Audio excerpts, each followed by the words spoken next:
მოგესალმებით ეთერშია გურიის ახალი ამბები, მე თამთედოლიძე ვარ. მაკა ბოჭორიშვილი ამერიკის შეერთებული შტატების სახელმწიფო მდივნის თანაშემწის მოადგილეს სონატა კოლტერს შეხვდა. შეხვედრის ფარგლებში განხილული იქნა საქართველოსა და ამერიკის შეერთებულ შტატებს შორის ურთიერთობები და თანამშრომლობის პერსპექტივები. ხაზი გაესვა საქართველოს სუვერენიტეტისა და ტერიტორიული მთლიანობის მიმართ შეერთებული შტატების მტკიცე მხარდაჭერას. მხარეებმა განიხილეს მომავალი ნაბიჯები და დაადასტურეს ურთიერთობების შემდგომი გაძლიერების მზაობა. ამერიკის შეერთებული შტატების სახელმწიფო დეპარტამენტის წარმომადგენელი შეხვდა ოპოზიციის წევრებსაც. სონატა კოლტერი ოპოზიციური ალიანსის ლელოსა და გიორგი გახარიას პარტიის წევრებისგან მოისმინა პოზიციები ქვეყანაში მიმდინარე პროცესებთან დაკავშირებით და იმ ხედვებსაც, რომელიც ოპოზიციას აქვს ამერიკის შეერთებულ შტატებთან და საქართველოს ურთიერთობებთან მიმართებაში. შეხვედრას არ ესწრებოდნენ ნაციონალური მოძრაობის წევრები. ალიანსში შემავალი პარტიების ლიდერების განმარტებით მათ სახელმწიფო დეპარტამენტის წარმომადგენელს შეჯერებული პოზიციები გააცნეს.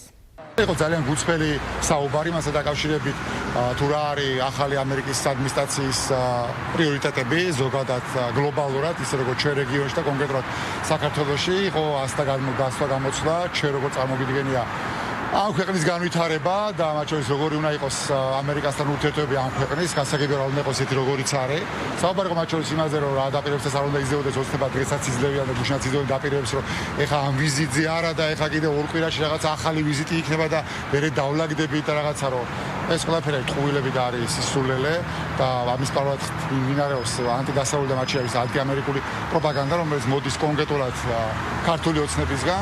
იყო საუბარი იმაზეც, რომ ნამდვილი ჭეშმარიტი და კარგი და გულწრფელი ურთიერთობები და მეგობრული ურთიერთობები ამერიკას საქართველოს შორის იქნება ხოლმე მაშინ როდესაც აქ ეს რეჟიმი შეიცვლება. მე დეტალებს ვერ ვისაუბრებ, მაგრამ ყველაზე მნიშვნელოვანი არის ის, რომ ბუნებრივია ჩვენ სტრატეგიულ პარტნიორებს ძალიან კარგად ესმით, იდეალურად ესმით, რომ ქვეყანაში სტაბილურობისთვის აუცილებელი არის ორი რამ.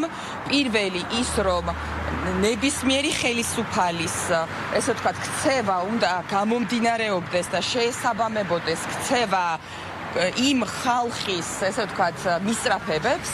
ეს არის აუცილებელი მდგენელი სტაბილურობისთვის და მეორე, რა თქმა უნდა, კანონის უზენაესობა. კანონის უზენაესობის გარეშე არც ერთ ქვეყანაში, მათ შორის, რა თქმა უნდა, საქართველოში შეუძლებელია ვისაუბროთ სტაბილურობაზე. და ის, რომ საქართველოში სტაბილურობა არის აუცილებელი, ეს არის მათ შორის, რა თქმა უნდა, ამერიკის შეერთებული შტატების და საქართველოს თანმხლები ინტერესები. ჩვენ ვისაუბრეთ იმ მნიშვნელობაზე, რომელიც აქვს შეერთებულ შტატებს საქართველოსთვის, მისი უსაფრთხოებისთვის, მისი ეკონომიკური განვითარებისთვის, ამიტომ შეერთებულ შტატების ღრმა ჩართულობა რეგიონში არის ძალიან მნიშვნელოვანი ჩვენი ქვეყნისთვის. შესაბამისად, ჩვენ ხარს უჭერთ იმ ცდილობებს, რომელსაც ხედავთ შეერთებულ შტატების მხრიდან, რომ იყოს უფრო მეტად ჩართული მათ შორის უმნიშვნელოვანეს ეკონომიკურ პროექტებში, რომელიც რეგიონში მიმდინარეობს. საქართველოს ეს არის ძალიან მნიშვნელოვანი, ჩვენ ამას სულად ხარს უჭერთ. ოპოზიციის ალიანსმა განცხადება გამოაქვეყნა, სადაც ნათქვამია, რომ 4 ოქტომბერს დაკავებულების მიმართ გამოტანილი განაჩენი არ არის მართლმსაჯულების აქტი. ეს არის რეჟიმის მიერ გაფორმებული პოლიტიკური ანგარიშწორება, რომელსაც სამართალთან საერთო არაფერი აქვს.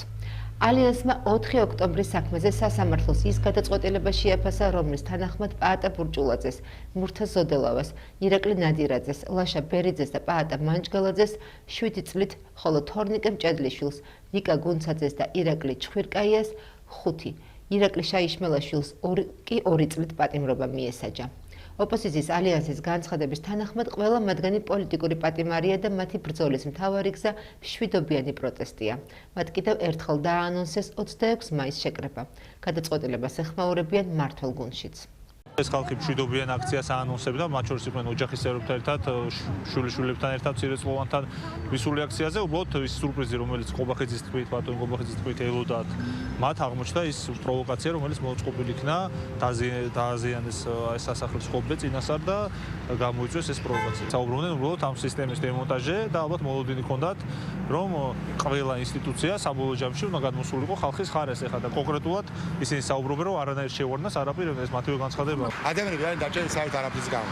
მაგ ირაკლი ჩხვირკია ეს මොකද ხდება ხოლმე სათვარი დაჭერილი ადამიანი ეზოშიც კი არის გადასული საერთოდ ერთადერთი კადრი აქვს სადაც ადამიანი ხეს იქნევს ეს და ამბობს რომ ხეს იქნევს დროს ფრეი შემასხესო და ვიგუდებოდიო და დახმარება მინდოდა და აი ხელის ესე მოძრაობის გამო ისე რომ იქ გადასულიც არ არის რაღაცა ეგრეთ წოდებული რეზიდენცია ეზოში ადამიანი გავუშვეს 5 წლის ციხეში პაატა მანჯგალაძესთან მიმართებაში სახალხო დამცველის მოსაზრება დასკვნა სადაც ძალიან მკაფიო და ამბობს რომ არავით არის დანაშაული შემადგენლობა არ არის და ეს ადამიანი გუშინ 7 წლით გავუშვეს ციხეში ან 71 წლის პაატა ბურჭულაძე რომელსაც 7 წელი მიუსაჯეს და სხვებსაც ხო ეს არის აბსოლუტური უკანონობა რომელიც ხდება მე ერთი ამის პირობას ვაძლევ ყველა ამ ადამიანს და ყველა დაკავებულს და ყველა ჩვენს მეგობარს და პარტნიორს რომელიც ახლა საპატიმრო დაწესებულებაშია რომ ყველაფერს გავაკეთებთ იმისთვის რომ რაც შეიძლება სწრაფად ეს ხალხი იყოს განთავისუფლებული 4 ოქტომბერი არის სრულად ბრიუსელის პოლიტიკური პასუხისმგებლობა 4 ოქტომბრამდე მიმავალ გზაზე ჩვენ არაერთხელ ვაფრთხილებით ყველა იმ უცხოელს ელჩი იქნება თუ პოლიტიკოსი რომელიც დადიოდა სალომე ზურაბიშვილთან და მის პრეზიდენტის შტანდარტის ფონზე ფოტოებს იღებდა მასთან ანუ ამითი აქეზებდა სალომე ზურაბიშვილს და მის პოლიტიკურ ალიანსში მყოფ ადამიანებს რომ მათ ასე ვთქვათ ეს ცრუ პრეზიდენტობა არ დაეთმოთ შემდეგ ვიხილეთ 4 ოქტომბრამდე რამდენიმე დღით ადრე, როდესაც ევროკომისიის პრესპიკერმა პირდაპირ მხარდაჭერა გამოუცხადა წინასწარ დაანონსებულ ძალადობას, ნეპალის სცენარს, რომელსაც ჩვენ დაგვიანონსეს 4 ოქტომბერს, ევროკომისიამ დაუჭირა მხარი. და თავად 4 ოქტომბერს ძალადობის მიმდინარეობისას მაშინ, როდესაც შტურმი მიდიოდა პირდაპირ ეთერში უყურებდა ყველა პრეზიდენტის სასახლეზე, ბრიუსელიდან გაისმა მხარდამჭერი ხმები. ამიტომ 4 ოქტომბრის ძალადობა, 25 დაშავებული პოლიციელი, პრეზიდენტ გადატრიალების მცდელობა არის სრულად ბრიუსელის პოლიტიკური პასუხისმგებლობა. 9 მაისი ფაშიზმზე გამარჯვების დღეა. მეორე მსოფლიო ომი ფაშისტურ გერმანიას, მის მოკავშირეებსა და დანარჩენ სამყაროს შორის 1939 წლიდან 1945 წლამდე მიმდინარეობდა და დაახლოებით 60 მილიონი ადამიანის სიცოცხლე იმსხვერპლა. აქედან 20 მილიონი მშვიდობიანი მოქალაქეები იყვნენ. ომში 72 სახელმწიფო მონაწილეობდა. ბრძოლები კი 40 სახელმწიფოს ტერიტორიაზე მიმდინარეობდა. მეორე მსოფლიო ომი ისტორიაში შევიდა როგორც ყველაზე მასშტაბური და სისხლისმღვრელი კონფლიქტი. შინაგან საქმეთა სამინისტროს ცენტრალური კრიმინალური პოლიციის დეპარტამენტის აჭარის მთავარი სამმართველოს თანამშრომლებმა ინტერპოლის წითელი ცირკულარით ზებნილი თურქეთის რესპუბლიკის 2 მოქალაქე დააკავეს. დაკავებულები თურქეთისა და ყაზახეთის რესპუბლიკის სამართალდამცველი ორგანოების მოთხოვნის საფუძველზე სხვადასხვა მძიმე დანაშაულისთვის ინტერპოლის წითელი ცირკულარით იძებნებოდნენ. სამართალდამცველებმა ძებნილი პირები ჩატარებული საგამოძიებო მოქმედებების შედეგად სხვადასხვა დროს ოზურგეთსა და ბათუმში დააკავეს. ამჟამად დაკავებულების მიმართ კანონით გათვალისწინებული ღონისძიებები მიმდინარეობს. ღია კარისდღე გაიმართა ოზურგეთის ნომერ 1 საჯარო სკოლაში, რომელიც საგაკვეთილო თუ არაფორმალური აქტივობებით იყო დატვირთული. გუშინ ოზურგეთის ნომერ 1 საჯარო სკოლის კარები ფართოდ გაიღო და საზოგადოებამ, მშობლებმა, სამხარეო თუ ადგილობრივი ხელისუფლების წარმომადგენლებმა სკოლის მასწავლებლებისა თუ მოსწავლეების მიერ მომზადებული სასწავლო შემეცნებითი და შემოქმედებითი აქტივობები იხილა. სპორტი და ისტორია, ძველქართული თამაშით ჭაკუნობა წარმოადგინეს მეხუთე კლასელებმა. დაწყებითი კლასის მოსწავლეები მუსიკალური აქტივობებით ვიხილეთ, რომელსაც თან ერთვოდა ხელნაკეთი ნივთებისა და ნახატების გამოფენა. პროფესიული უნარები მეწარმეობასა და ბიზნეს იდეებში საინტერესოდ გამოავლინეს მოზარდებმა სალექციო კურსის ხელმძღვანელთან ერთად. რესურს ოთახში პატარა ნინის გამოფენა ვნახეთ პედაგოგების აქტიური ჩართულობით. უცხო ენისთვის დათმობილ 5 წუთზე კი მოსწავლეებმა მასწავლებლებთან ერთად პუტკუნების რუტინასა და ჯანსაღ-კვებაზე პრეზენტაცია გვიჩვენეს. ფიზიკის, ქიმიისა და ბიოლოგიის საგაკვეთილო თემების შერწყმით სუფთა ფილტვებსა და სუნთქვის თავისებურებებზე დაგვაფიქრეს ბავშვებმა. ტექნოლოგიების ოთახში ჯადოქრობა დატრიალდა და ფერების სინთეზი გვაჩვენეს პატარა გამომგონებლებმა. სკოლის თავისუფალი სივრცე გუშინ გემოვნებიანი მუსიკის ფონზე, მოლბერძე ხატვასა და შთაგონებას დაეთმო. სკოლის კლუბმა საუნჯემდა მისმა წევრებმა ჩვენი ქალაქის უბნებზე, როგორც ვერბალურად, ასევე ვიდეორგოლით. საინტერესოდ მოგვითხრეს.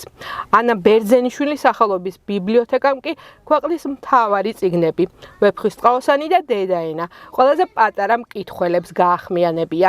დღის ბოლოს შემაჯამებელ შემოქმედებით საღამოზე რეჟისორისა თუ მოსწავლეების მთავარი სათქმელი ლექსით, სიმღერით, ცეკვითა თუ თეატრალიზებული წარმოდგენით სიყვარული იყო, რომელიც წელიწადის დროს გაზაფხულს ყველაზე მეტად უხდება. გაზაფხულისა და სიყვარულის სურნელი კი ნამდვილად დატრიალდა გუშინ ოზურგეთის ნომერ 1 საჯარო სკოლაში, რომელიც სტუმრებისთვისაც გადამდები აღმოჩნდა. მინდა მადლობა გადავუხადო პირველი საჯარო სკოლის გუნდს დღევანდელი დღის ორგანიზებისთვის. ძალიან ამაღლებული განწყობით და ძალიან პოზიტიური შთაბეჭდილებით მივდივარ დღეს პირველი საჯარო სკოლიდან. მინდა მადლობა გადავუხადო პეთ კოლექტივს, მინდა მადლობა გადავუხადო თითოეულ მოსწავლეს და იმ ადამიანს, ვინც მონაწილეობა მიიღო დღევანდელი ღონისძიების ორგანიზებაში. დღევანდელი ღონისძიების სახელი იყო გაზაფხულის დღესასწაული და ეს დღესასწაული ნამდვილად შედგა. იყო შესანიშნავი დღე, გამორჩეული, იმიტომ რომ მომავალმა თაობამ წარმოაჩინა თავისი თავის საუკეთესოდ. პირველი სკოლა არის ისტორიული სკოლა, ზრდია უამრავი თაობა, ისტორიული პიროვნებები, ლეგენდარული ხალხი და დღევანდელი დღე იყო ნათელი მაგალითი იმისა, თუ რამხელა სამჭედლოა, რომ პირველი საჯარო სკოლა, ისტორიული და ლეგენდარული სკოლა. მადლობა ღონისძიების ორგანიზატორებს, ადმინისტრაციას, რესურსცენტრს და ყველა ჩართულ ადამიანს, პედაგოგებს, მოსწავლე ახალგაზრდებს. დღეს ქალაქ ოზურგეთის პირველმა საჯარო სკოლამ გაზაფხულის დღესასწაული შემოგთავაზა და თამამად შემიძლია და ამაყად შემიძლია ვთქვა, რომ 180 წლის სკოლამ საუკეთესოდ გაართვა თავი ამ დღესასწაულს, ამ დღეს, როცა თითოეულ მარტო დღესასწაული გაზაფხულის არ იყო. აქ იყო სინთეზი ფორმალურ და არაფორმალურ განათლებას შორის, როდესაც ცალკეული კათედრები, ცალკეული საგნების სწავლებაც ვიხილეთ და ამავდროულად როგორ ღირებულებებს თავაზობს ეს სკოლა ჩვენს მომავალ თაობას და ამისთვის მადლობას ვუხდიმეთ თითოეულ მონაწილეს, თითოეულ მოსწავლეს, მასწავლებლებს და საერთოდ მთელ სკოლას და წარმატებებს უსურვებ. მთელი დღე გვინდოდა გვეჩვენებინა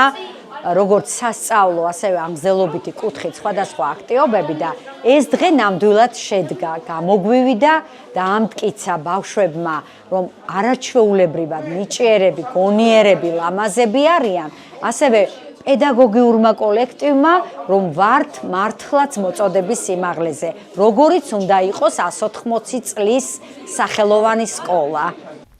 ახლა კი ჩვენს ეთერში ამინდის პროგნოზის დროა. ხვალისთვის გურიის რეგიონში მზიანი ამინდია ნავარაუდები და ტემპერატურა საკმაოდ დაიწევს. ოზურგეთში სინოპტიკოსები ვარაუდობენ 23 გრადუს სითბოს. ჩოხატაურში დაფიქსირდება 25 გრადუსი, ხოლო ლანჩხუთში ნავარაუდებია კიდევ უფრო მაღალი ტემპერატურა 27 გრადუსი.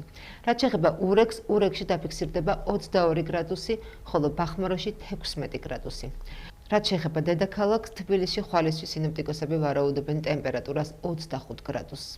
დღეისათვის სულ ეს გახლდათ, მე მომავალ შეხვედრამდე გემშვიდობებით, კარგად ბრძანდებით.